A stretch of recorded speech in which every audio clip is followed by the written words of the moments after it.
Teu sacrifício lá na cruz me trouxe vida, meu Jesus. Posso cantar, liberto sou. Eu sou livre para adorar.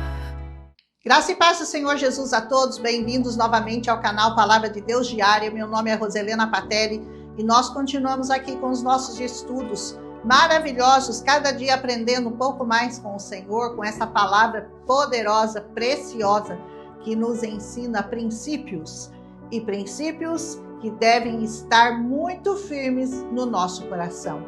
Que você continue aprendendo, continue crescendo na graça e no conhecimento de Cristo Jesus, o nosso Senhor, o nosso Salvador. Hoje a gente vai falar acerca de vários assuntos, continuando o de ontem, Deuteronômio 23, que o Senhor falou sobre muitas coisas, sobre instruções diversas, sanitárias, de comportamento, de como se portar com uma virgem, e todas essas coisas que o Senhor não queria que aquele povo dele fosse um povo bruto, fosse um povo tão como eram os que viviam em volta de lá. O Senhor queria que aquele povo fosse instruído na palavra, então ele estava dando princípios. E hoje ele vai falar sobre divórcio. Esse assunto aí interessa para muita gente, porque não tem nada que está acontecendo mais no mundo do que pedidos de divórcio, homens querendo separar de suas mulheres, mulheres querendo se separar dos seus maridos. Mas como que isso acontecia lá no passado?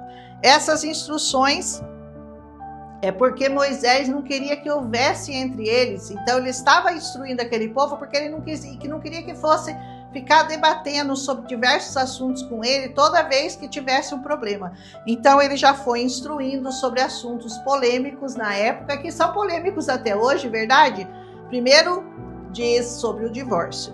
E diz assim, que se o marido não se agradasse da sua esposa naquele tempo, gente, poderia dar a ela uma carta de divórcio. Bom, mas o que será que Jesus falou sobre isso? Porque nós estamos falando da lei e Jesus estava na graça. Sobre o divórcio, quando perguntado para ele, ele disse lá em Marcos 10, capítulo 4, versículo 4, eles replicaram, Moisés permitiu que o homem desse à sua mulher uma certidão de divórcio e a mandasse embora. Esclareceu-lhe Jesus. Jesus vai dar um esclarecimento aqui. Moisés vos deixou escrita essa lei, sabe por causa do quê? Por causa da dureza do coração de vocês. Entretanto, diz o Senhor Jesus, no princípio da criação, Deus fez homem e mulher. Por essa razão, o homem deixará seu pai, sua mãe, se unirá à sua esposa e os dois serão uma só carne. Dessa forma, eles já não são mais dois, mas uma só carne. Se você divorcia, como é que você serra a sua carne ao meio?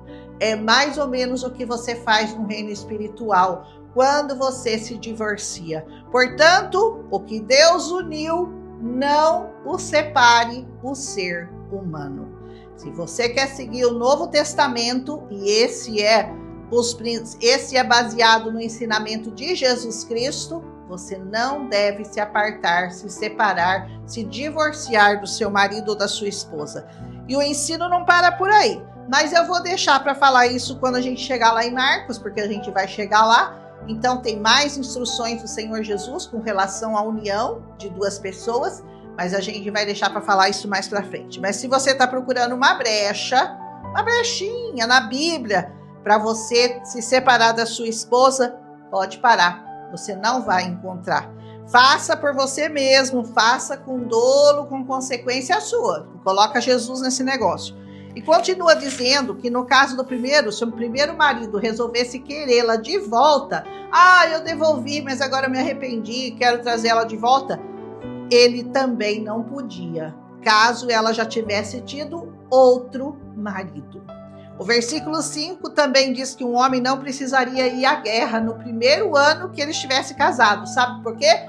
Para ter uma lua de mel, para eles poderem se alegrar juntos, diz essa palavra. Não se podia pagar, ou pegar, aliás, como penhor ou como garantia de pagamento, uma roda, uma pedra de moinho. Por quê? Porque esse item era um item essencial de sobrevivência. A vida humana naquela época dependia disso. Então, não era aceitável como pagamento de dívida. Hoje a gente tem alguma coisa similar na nossa lei, que quando você tem uma dívida, mas vamos supor que você tem só uma geladeira, só uma casa ou só um fogão, isso não pode ser tomado para pagar as dívidas. Por quê? Porque é o único que você tem e é uma questão de sobrevivência. Amém? Então era um princípio humanitário que o Senhor estava impondo para aquele povo e que é seguido em muitas legislações até hoje. O ladrão, se fosse encontrado, morreria. Versículo 7. Ladrão não tem perdão. Deus não queria ladrões entre o seu povo. Versículo 8 diz que eles deveriam tomar todos os cuidados para não contraírem lepra, porque a lepra naquele tempo era uma coisa muito séria. Se um pegava, contaminava todos ali do grupo, porque eles viviam numa comunidade muito fechada. Então o Senhor fazia de tudo para que eles se cuidassem, para não pegar a lepra. Ninguém deveria entrar na casa do outro para tirar algo como pagamento de dívida. Ah, você está me devendo, vou entrar na sua casa e vou pegar um item seu para pagar a dívida. Versículo 11. Não podiam fazer isso. Tinha que levar para o sacerdote, tinha que levar a juízo, tinha que ir para a justiça, porque senão ficava aquela coisa, né? Um ia, tomava do outro, daí o outro estava devendo, tomava do outro e viraria aquela bagunça. Então o Senhor queria colocar regras rígidas para que aquele povo aprendesse a viver em comunidade e viver em comunhão, viver em santidade, viver em honestidade. Amém? E de uma forma reta, correta. O salário tinha que ser pago ao pobre diariamente. Não tinha essa de salário por mês. Era todo dia. Terminou de serviço, recebia. Versículo 15. O pai não pagará pelos erros dos filhos e nem os filhos pelos erros dos pais. Versículo 16. Isso aqui é uma questão muito polêmica, porque muitas vezes, teve um filho assim com problema ou com doença por causa que o pai pecou. Não, não tem nada disso. Nem o filho pecou, nem o pai pecou. São mistérios que o Senhor vai nos explicar futuramente, quando nós estivermos na presença dele, porque que tantas coisas ele permitiu. Mas pode ter certeza, o Senhor não faz nada em vão. O Senhor, tudo que ele faz é para nos ensinar alguma coisa, é para nos mostrar alguma coisa, é para permitir que nós possamos dar o melhor de nós. Se você tem um filho especial, significa que você é uma mãe especial, um pai especial, que você vai dar um carinho especial, e isso vai fazer com que a sua humanidade seja aflorada. Você vai ser um ser humano melhor, porque você vai cuidar de uma pessoa especial, uma pessoa melhor. Amém? Cada um morrerá pelo seu próprio pecado, e isso está válido até hoje. Cuide do órfão, da viúva, diz o versículo 15 desse capítulo, lembrando-se que eles também tinham sido servos no Egito. Então ele fala, não abandone o órfão e não abandone as viúvas. O que era deixado no campo não podia ser apanhado depois. Era do estrangeiro, era do órfão ou era da viúva.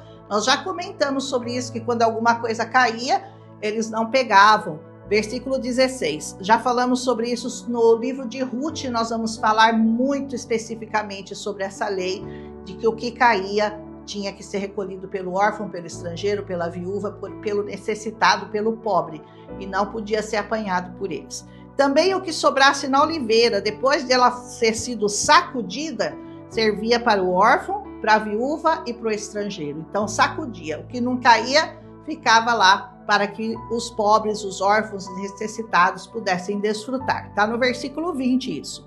O mesmo deveria acontecer com as uvas do campo que sobravam das colheitas. Versículo 21. Note que Deus não só cuidava do seu povo, ele também se preocupava em alimentar, em cuidar dos mais necessitados, daqueles que não eram seu povo, como nós, como o Senhor se preocupou em cuidar de nós, enviando seu Filho não só para os judeus, mas para todos nós que fomos incluídos nesse reino para ser cuidado pelo poderoso Deus de Israel. Por isso nós devemos sempre nos alegrar, porque a palavra diz que nós somos enxertados na boa oliveira. Precisamos nos alegrar, mas também nós temos que pensar que nós temos que tomar muito cuidado, porque se eles, que são o povo verdadeiro, foram cortados, imagine você. Amém? Romanos 11, do 17 ao 21, fala sobre que nós somos esse povo que foi enxertado na boa oliveira. Um abraço e até amanhã, se o Senhor nos permitir. Voltamos com Deuteronômio 25. Fica muito interessante a cada dia, Senhor dando novas e novas instruções a nós que agora nos tornamos povo de Deus nessa terra. Um abraço em Cristo Jesus e até amanhã, se o Senhor nos permitir. Aleluia! Teu sacrifício lá na cruz me trouxe vida, meu Jesus. Posso cantar, liberto sou. Eu sou livre pra adorar.